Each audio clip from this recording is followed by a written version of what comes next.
100కు పైగా దీర్ఘకాలిక సమస్యలకు ఎటువంటి ఆపరేషన్ దుష్ప్రభావాలు లేకుండా హోమియోపతి చికిత్స.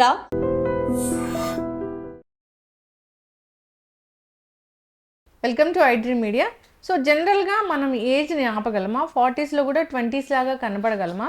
సో అలాంటిది ఏదైనా మ్యాజిక్ ట్రీట్మెంట్ కానీ క్రీమ్ కానీ ఉందా? సో సూపర్ ఫుడ్స్ ఏమైనా ఉన్నాయా? వివరాలు తెలుసుకుందాం. మనతో పాటు ప్రముఖ ప్లాస్టిక్ సర్జన్ డాక్టర్ వర్ణిక గారు ఉన్నారు. మ్యామ్ నమస్తే. మ్యామ్ హలో, నమస్తే మ్యామ్. జనరల్గా ఏజ్ అవుతుంటాము, కనిపిస్తూ ఉంటుంది ఫేస్లో.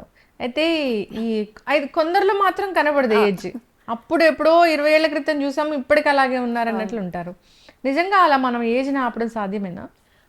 ఇప్పుడు ఏజింగ్ అనేది అయితే ఎవ్రీడే అదే క్యారెక్టరిస్టిక్ అండి. మొత్తానికైతే మనం ఆపలేము, అదైతే కంపల్సరీ. కానీ మనం కంప్లీట్గా ఏజ్ ఎక్కువ అయ్యి మన ఫేస్లో అంత చేంజెస్ కనిపించకుండా దాన్ని కాపాడుకుంటూ మనం కాస్త ముందుకెళ్ళొచ్చు. సో దానికి ఇంపార్టెంట్ ఏంటంటే ఫస్ట్ అయితే మన డయట్, రెండోది మనం వాడే స్కిన్ కేర్. సో ఈ స్కిన్ కేర్ అనేది మనం కంటిన్యూస్గా everyday for long period of time వాడాము అంటే స్లోగా మన స్కిన్లో కూడా చేంజెస్ వస్తాయి అన్నమాట. ఓకే. అంటే ఏదైనా ఒక మ్యాజిక్ క్రీమ్ ఉంటుంది, అది రాసుకుంటే కనుక ఖచ్చితంగా మనకి ఏజ్ కనపడకుండా ఉంటుంది, అట్లా ఏమైనా ఉంటుందా? మ్యాజిక్ క్రీమ్స్ అనేవి అయితే ఉండవండి. కానీ మనం ఒక కంటిన్యూస్గా స్కిన్ కేర్ ఒకటి మన స్కిన్ టైప్ని బట్టి ఒక స్కిన్ కేర్ రొటీన్ పెట్టుకుని దాన్ని కంటిన్యూస్గా ఫాలో అయితే అది చాలా మంచిది. That will give results. Skin care routine అంటే మ్యామ్, నేను జనరల్గా అసలు ఈ ఫేస్కి క్రీమ్స్ ఎక్కువ వాడను. ఒకసారి డాక్టర్ దగ్గరికి వెళ్తే face wash, morning cream, night cream, moisturiser, sunscreen ఇవన్నీ ఇచ్చారా? అంటే అసలు ఇవన్నీ ఒక డేలో ఇవన్నీ ఎట్లా వాడతాం అసలు? సో చాలా మందికి జనరల్గా సింపుల్గా మార్నింగ్ అయితే ఫేస్ వాష్ చేసుకున్నాక మాయిశ్చరైజర్ రాసుకుని సన్ స్క్రీన్ రాసుకుంటే సరిపోతుంది. నైట్ క్రీమ్స్ అనేవి ఎవరికి ఇంపార్టెంట్ అంటే ఇప్పుడు ఎవరికైనా పిగ్మెంటేషన్ ఉన్న వాళ్ళు, యాంటీ ఏజింగ్ కావాల్సిన వాళ్ళు, లేదంటే కొంతమందికి చాలా డ్రై స్కిన్ ఉంటుంది, అలాంటి వాళ్ళకి చాలా డల్గా ఉంటుంది, అంటే ట్యానింగ్ ఎక్కువ అయిపోయాక లేదంటే ఫేస్లో కళ తగ్గిపోయింది అనుకుంటారు, అలాంటి వాళ్ళకి నైట్ క్రీమ్స్ బాగా పనికొస్తాయి అన్నమాట. నైట్ క్రీమ్స్ వాడి అసలు కలర్ని మనం ఎలా చెప్తాము? ఇప్పుడు చాలా ఫెయిర్గా ఉంటేనే అది కలర్ అన్నట్లుగా చెప్తామా? సో ఇప్పుడైతే ఇన్స్టాగ్రామ్ అవన్నిటి బట్టి అదే ట్రెండ్ అయిపోయింది. కానీ యాక్చువల్గా మనకు అనుకోవాల్సింది ఏంటంటే మన స్కిన్ కలర్ ఏది ఉందో బై బర్త్ దాన్నే మనం మంచిగా హెల్దీగా కనిపిస్తే దాంట్లో ఒక కలర్ ఉంటుంది. ఇప్పుడు అందరినీ మనం ఒక తెల్లగా అట్లా టర్న్ చేసేసామనుకోండి, చూడ్డానికి కూడా బాగోదు. ఎందుకంటే మనకి దేవుడు ఒక టైప్ ఆఫ్ ఫీచర్స్ ఇచ్చాడు, ఒక టైప్ ఆఫ్ స్కిన్ కలర్ ఇచ్చాడు. సో అవి రెండు బ్యాలెన్స్డ్గా ఉండాలని మనం అట్లాగా పుడతాం అనమాట. ఇప్పుడు మనం అది కంప్లీట్గా చేంజ్ చేసేసుకుని మనం కంప్లీట్గా వైట్ అయిపోవాలి, ఫారినర్స్ లాగా తెల్లగా కనిపించాలి అంటే సమ్వేర్ డౌన్ ద లైన్ అది చాలా ఆక్వర్డ్గా ఉంటుంది. సో ఎప్పుడైనా మనం ఏమేమి ఉండాలంటే మనం ఉన్న కలర్లే మనం మంచిగా బ్రైట్గా హెల్దీగా చూపించుకున్నాము అంటే it will be good. Skin హెల్దీగా ఉందని అసలు ఎట్లా తెలుస్తుంది మనకి? సో ఇప్పుడు మన స్కిన్ హెల్తీగా ఉందంటే ఫస్ట్ ఆఫ్ ఆల్ మీరు పట్టుకున్నప్పుడు it will be very soft. ఇప్పుడు చిన్నపిల్లల స్కిన్ ఎట్లా ఉంటుంది, హైడ్రేటెడ్గా, మనం పట్టుకుంటే మెత్తగా, తర్వాత ఏమో ఎక్కడ ఆయిలీగా పిగ్మెంటేషన్ లేకుండా ఉంటుంది. That is the first sign. రెండోది ఏంటంటే ఇప్పుడు మనం ఏమైనా పెట్టాము అంటే మాయిశ్చరైజర్ అయినా ఈవెన్ ఫౌండేషన్ అయినా మీరు చూస్తారు చాలా మందిలో ఫౌండేషన్ పెట్టాక ఒక 2-3 అవర్స్ తర్వాత దానిది మొత్తం కలర్ మారిపోవడము, గ్రేగా అయిపోవడము, ఇవన్నీ కూడా సైన్స్ ఆఫ్ అన్హెల్దీ స్కిన్ అన్నమాట. అంటే స్కిన్ లో ఎక్కువ మాయిశ్చర్ లేదనుకోండి, ఇవన్నీ ఏమవుతాయంటే మన స్కిన్ మీద ఒక పౌడర్ లాగా లేయర్ ఫామ్ అవుతాయి.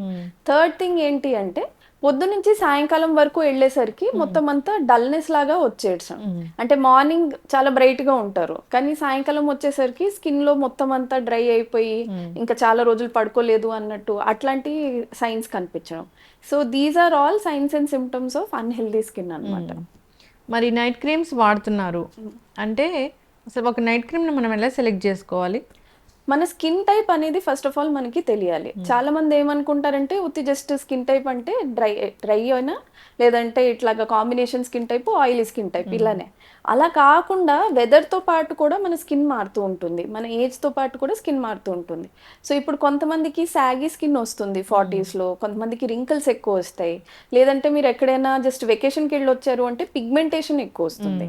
సో అలాంటి టైం అప్పుడు మనకి ఏ టైప్ ఆఫ్ ట్రీట్మెంట్ అవసరమో మన స్కిన్ టైప్ బట్టి తెలుస్తుంది అనమాట. సో ఇప్పుడు ఎవరికైనా చాలా డ్రై స్కిన్ ఉందనుకోండి, వాళ్ళు నైట్ క్రీమ్స్లో చూడాల్సిన ఇంగ్రీడియంట్స్ ఏంటంటే సెరమైడ్స్ స్టెరాయిడ్స్ అంటాం. సెరమైడ్స్ ఒకటి, లేకపోతే హైలూరోనిక్ యాసిడ్ ఒకటి, ఒకటేమో పెప్టైడ్స్. ఇది 3 చాలా ఇంపార్టెంట్. ఆయిలీ స్కిన్ వాళ్ళు ఉన్నారనుకోండి, అలాంటి వాళ్ళకి ఆయిల్ తగ్గించే ప్రొడక్ట్స్ మనం వాడాలి. సో గ్లైకాలిక్ యాసిడ్ అయినా కానీ, నియాసినమైడ్ అయినా కానీ, ఇట్లాంటివి ఉన్నవి మంచివి. మళ్ళీ ఇప్పుడు ఈ చెప్పాం కదా వెకేషన్కి వెళ్ళి ట్యానింగ్ అవుతుంది అట్లాంటివి అంటే, సో బ్రైట్నింగ్ ఏజెంట్స్ ఉంటాయి అన్నమాట. సో ఏహెచ్ఎస్, బిహెచ్ఎస్ అంటాము. అవి కాకుండా కోజిక్ యాసిడ్ అనేది ఉంటుంది. సో ఇవి ఉన్న క్రీమ్స్ చూసుకోవాలి.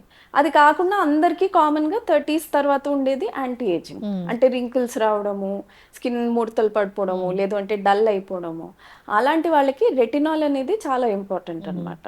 సో ఇలా డిఫరెంట్ స్కిన్ ఆప్షన్స్కి డిఫరెంట్ స్కిన్ క్రీమ్స్ మనం చూసుకోవాలి. డాక్టర్ని సంప్రదించి మాత్రమే నైట్ క్రీమ్ వాడాలి కంపల్సరీ, అది ఇంపార్టెంట్. ర్యాండమ్గా అందరికి ఒక క్రీమ్ పనిచేయదు. బికాజ్ ఒక్కళ్ళకి పనిచేసే క్రీమ్ ఇంకోళ్ళకి రియాక్షన్స్ వచ్చే ఛాన్స్ కూడా ఉంటుంది అనమాట. సో అందుకే కేర్ఫుల్ ఉండాలి మనం. చెప్తూ ఉంటారు, నేను నైట్ క్రీమ్ వాడాను, అసలు చాలా తెల్లగా అయిపోయాను, చాలా ఫెయిర్ అయిపోయాను, అసలు డాక్టర్ దగ్గరికి వెళ్ళినా కానీ అంత నన్ను ఫెయిర్గా చేయలేదని అంటూ ఉంటారు. అట్లాంటి కేసెస్ మీరు చూస్తూ ఉంటారా? చూసామండి. సో ఇప్పుడు మార్కెట్లో అలాంటివి చాలా క్రీమ్స్ వస్తూ ఉంటాయి విచ్ ఆర్ ఆఫ్ లేబుల్. అంటే ఎవరైనా ప్రిస్క్రిప్షన్ తో కాకుండా, ఫార్మసీ వాళ్ళతోటి కాకుండా వాళ్ళు ఆఫ్ లేబుల్ పంపిస్తూ ఉంటారు. వాటిలో ఏంటంటే చాలా హై లెవెల్ ఆఫ్ స్టెరాయిడ్స్ ఉంటాయి, లేదంటే యాసిడ్స్ ఉంటాయి అన్నమాట. సో 1-2 సార్లు ఓవర్ పీరియడ్ ఆఫ్ 2-3 months ఏం ప్రాబ్లం ఉండదు, చాలా తెల్లగా అయ్యాము అన్నట్టే కనిపిస్తుంది. కానీ అవే మనం ఒక ప్రొలాంగ్డ్ పీరియడ్, ఒక 6 months 8 months వాడామనుకోండి, అది స్కిన్ మీద అటాక్ చేసి స్కిన్ మొత్తం టెక్స్చర్ మారిపోతుంది.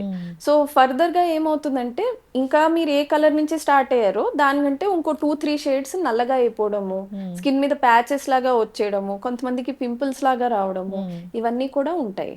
సో ఇలాంటి క్రీమ్స్ మార్కెట్లో దొరికినవన్నిటి మీద నమ్మద్దు. ఎస్, చక్కగా చెప్పారు మ్యామ్. అయితే ఏజ్ పెరగకుండా ఉండాలంటే అసలు ఏం తినాలి? సూపర్ ఫుడ్స్ మీరు చెప్పారు కదా, అవి చాలా ఇంపార్టెంట్. సూపర్ ఫుడ్స్ అంటే మనకి ఇంట్లో దొరికే ఐటమ్సే. ఫస్ట్ ఆఫ్ ఆల్ మనం తినే దాంట్లో హెల్దీ ఫ్యాట్స్ అండ్ చాలా మటుకు ఫైబర్ ఉండాలి. రెండోది ఏంటంటే, ఎప్పుడైనా మనం any kind of fruit everyday ఒకటైతే తినాలి. సీజనల్ ఫ్రూట్స్ అయినా ఓకే, లేదంటే బనానా అయినా ఓకే, యాపిల్స్ అయినా okay. And anti oxidant rich foods అనేవి ఉంటాయి. సో ఈ యాంటీ ఆక్సిడెంట్స్ అనేవి ఏంటంటే మెయిన్ గా మన బాడీలో ఏజింగ్ ప్రాసెసెస్ ఏమైతాయో వాటిని తగ్గిస్తాయి అన్నమాట. So they are very good for anti ageing. So వీటిలో ఏమేమి ఉంటాయంటే, ఇప్పుడు బెర్రీస్ లాంటివి ఏమేమి ఉంటాయో, బ్లూబెర్రీస్ అయినా కానీ, లేదంటే మనకి రెగ్యులర్ గా దొరికే చెరీస్, ఇట్లాంటివన్నీ ఇట్ ఈస్ వెరీ గుడ్. అదే కాకుండా కొన్ని ఫ్రూట్స్, సో ఇప్పుడు ఆవకాడో అయినా కానీ, లేదంటే పామగ్రానైట్ అయినా కానీ, ఇవన్నీ కూడా చాలా మంచిది. అండ్ అన్నిటికంటే సింపుల్ అందరికి దొరికేవి సీడ్స్. సో ఇప్పుడు చూడండి, మీకు సీడ్ మిక్స్ అనేవి దొరుకుతాయి. సో సన్ఫ్లవర్ సీడ్స్ అని అట్లా ఒక 4-5 సీడ్ మిక్సెస్ ఉంటాయి. ఇవి కూడా they are very good in antioxidant property. So మనం ప్లాన్ చేసుకుని వీక్లీ ఒక 3-4 times ఇవి మన ఫుడ్ లో ఇన్కార్పొరేట్ చేసుకున్నాము అంటే మన స్కిన్ లో ఉన్న యాంటీ ఏజింగ్ ప్రాసెస్ కూడా స్లో అవుతుంది అన్నమాట. అంటే ఖచ్చితంగా ఈ ఏజ్ వచ్చింది, ఒకసారి డాక్టర్ని సంప్రదించండి, డెర్మటాలజిస్ట్నో ప్లాస్టిక్ సర్జన్ సంప్రదించండి అంటే ఆ ఏజ్ అంటే ఏముంటుంది? అందరికి ఇప్పుడు మన skin age, physical age 2 different ఉంటాయండి. మీరు చెప్పినట్టు కొంతమంది 35-38 ఉన్నా కానీ ఇంకా వాళ్ళు 20 ఉన్నట్టు అంటారు. సో వాళ్ళ ఫిజికల్ ఏజ్ 35 ఉన్నా కానీ వాళ్ళ స్కిన్ ఏజ్ ఇస్ అరౌండ్ 25 అట్లా ఉంటుంది. Then opposite also is possible. కొంతమంది 25 ఉన్నా కానీ వాళ్ళు 32-33 years అన్నట్టు కనిపిస్తూ ఉంటారు. సో మనం ఎట్లా చూడాలి అంటే, మన స్కిన్ ఏ రేట్లో పాడవుతుంది, ఏ రేట్లో ఏజ్ అవుతుంది. ఇప్పుడు మీకు 25 తర్వాతే స్కిన్ చేంజెస్ కనిపిస్తున్నాయి, పిగ్మెంటేషన్ వస్తుంది, డల్నెస్ వస్తుందంటే దెన్ అప్పుడు ఒక డాక్టర్ని కన్సల్ట్ చేయడం మంచిది. లేదు అంటే జనరలీ వన్స్ యూ టర్న్ 30 తర్వాత మనం బాడీలో చాలా డ్రమాటిక్ చేంజెస్ వస్తాయి. కొలాజన్ తగ్గుతుంది, స్కిన్ ఇలాస్టిసిటీ తగ్గుతుంది, తర్వాత మన సాగ్ పెరుగుతుంది. సో 30 మీరు ఆ ఫస్ట్ 2-3 years లో కన్సల్ట్ అయ్యారు అంటే దెన్ మీకు ట్రీట్మెంట్స్ ఏమైనా అవసరమా, స్కిన్ కేర్ ఏంటి, ఇవన్నీ కూడా చూసుకోగలుగుతారు. కొల్లాజెన్ కోసం రకరకాల ప్యాక్స్, రకరకాల డ్రింక్స్ అవి దొరుకుతాయి కదా, అవి మేము వాడొచ్చా? అవి వాడచ్చు, బట్ దానికి కూడా ఒక ప్రిస్క్రైబ్డ్ అమౌంట్ ఉంటుంది. మనం మరీ ఎక్కువ వాడితే కూడా దానికి ఇంకా స్టమక్ అప్సెట్ రావడము, లూజ్ మోషన్స్ అవడము, ఇట్లాంటివి చాలా కామన్. సో ఎంతవరకు అవసరమో 1 spoon per day అంతవరకే మనం లిమిట్ చేస్తే ఇట్ ఈస్ గుడ్. అది నాకు ఇంతే అవసరం అని ఎలా తెలుస్తుంది? డాక్టర్ దగ్గరికి వెళ్తేనే మళ్ళీ డాక్టర్ దగ్గరికి వెళ్ళాలి. బికాస్ దాంట్లో కూడా టైప్స్ ఉంటాయి. మెరీన్ కొలాజన్ అని ఉంటుంది, ప్లాంట్ కొలాజన్ అని ఉంటుంది, collagen extract with some other items ఉంటాయి.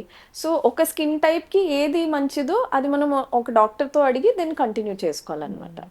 చాలా మంది కూడా అట్లా లేదు, కొలాజిన్ బయట దొరికేస్తుంది తాగేస్తున్నాము, విటమిన్ సి అవును, ఇలా అంతేకాదు విటమిన్ సి ఐవీస్ కూడా ఐవీస్ కూడా తీసుకుంటున్నారు. అవును, అది అందరికీ అవసరం ఉండదండి. ఇప్పుడు మనం హెల్తీగా డయట్ తర్వాత స్కిన్ కేర్ ఫాలో అయ్యాము అంటే జనరలీ 90% మనుషులకి అలా ఐవీస్ అవసరం పడదు. సో అన్నెసెసరీగా తీసుకున్నాము అంటే it is just costly water బాడీలోకి వెళ్తుంది, అది మళ్ళీ యూరిన్ లో వచ్చేస్తుంది బయటికి. అంతేనా? అంతే. ఓకే. ఇప్పుడు గ్లూటథైన్ ఇంజెక్షన్స్ కూడా తీసుకుంటూ ఉంటారు కదా, అది సో చాలా మంది అది కలర్ ఇంప్రూవ్ చేయడానికి కూడా వాడుతూ ఉంటారు, విచ్ ఇస్ కంప్లీట్లీ అన్నెసెసరీ. అది I feel that it is more important for people ఇలా పిగ్మెంటేషన్ ఉన్న వాళ్ళకి, లేదంటే బర్న్స్ అయిన వాళ్ళకి, లేదంటే కొంతమందికి మీరు చూస్తారు యాక్నేతో చాలా ప్రాబ్లం వస్తుంది. సో అలా ఒక కొంత సబ్సెక్ట్ ఆఫ్ పీపులే ఉంటారు patients who even require those IVs. So I still tell అందరికీ నేను చెప్పేది అదే, దట్ ఎక్కడో ఇన్ఫ్లుయెన్సర్ని చూసారు లేదంటే ఎవరో హీరోయిన్ని చూసారు కనుక అలా బ్లైండ్ గా ఫాలో అయిపోవద్దు. ఇలాంటివన్నిటికీ అందరికీ పడుతుందా లేదా అనేది కూడా we don't know. Side effects అనేవి they are very real. So only ఒక డాక్టర్ కన్సల్టేషన్ తర్వాతే ఇలాంటివి తీసుకోవాలి.